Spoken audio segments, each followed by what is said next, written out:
Like Laken Riley, you're familiar with her, right? Thank you, Mr. Chairman. Mr. Mayorkas, we do not have a country without a secure border, and we cannot have a safe country. We cannot protect our own democracy without protecting our elections. That is a fact. The open border is the #1 issue across America in poll after poll, and that is exactly why this committee impeached you. Mr. Secretary, the Oversight Project released a bombshell report last night on your connection to the dark money NGO industrial complex of illegal immigration. I know you saw this from one of my colleagues just earlier. They found flyers throughout the Resource Center Matamoros refugee camp in Mexico telling illegal aliens, reminder to vote for President Biden when you are in the United States. We need another 4 years of his term to stay open.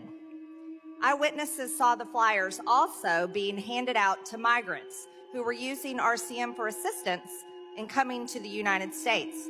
In an audio recording, the founder of RCM, Gabby Zavala, by the way, we maybe should subpoena her to the committee, agreed that they need to help as many people as possible before President Trump gets reelected.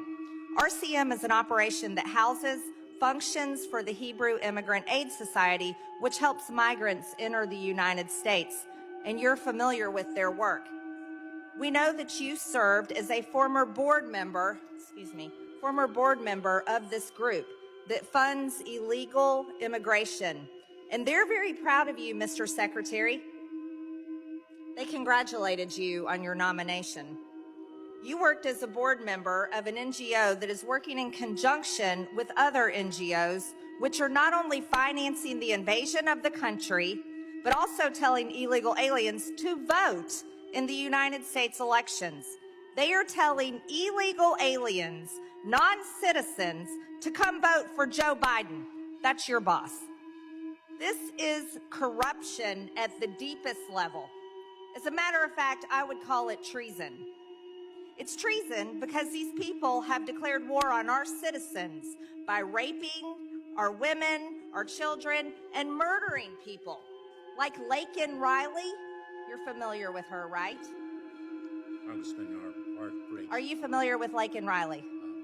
I am familiar with the case. You should have deported her so that she could be alive today. Her parents would have appreciated that. And also Kayla Hamilton, who was brutally raped and murdered by a cartel member. Her mother came and spoke to us. She didn't deport him either. You let him in the country. You, Mr. Secretary, have allowed over 10 million illegals, probably higher than that, could be closer to 15 million, we don't know, to invade our country. You've allowed the cartels to make billions and billions. As a matter of fact, you're probably the best business partner they could ever have.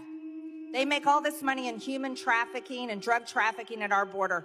You've allowed approximately 300 Americans to be murdered every single day from fentanyl that comes across our border. And now you're aiding NGOs to steal our elections through your budget.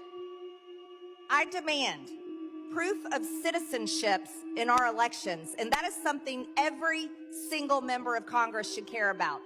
We don't need illegal aliens voting in our elections. We're supposed to be here talking about your budget, but we're talking about how money is being used to make sure people come into our country are able to get a social security number in which they can register to vote. And on that note, Mr. Mayorkas, I demand that Chuck Schumer holds your impeachment trial in the Senate, because that's exactly what we should be focused on right now. Mr. Chairman, I yield the remainder of my time.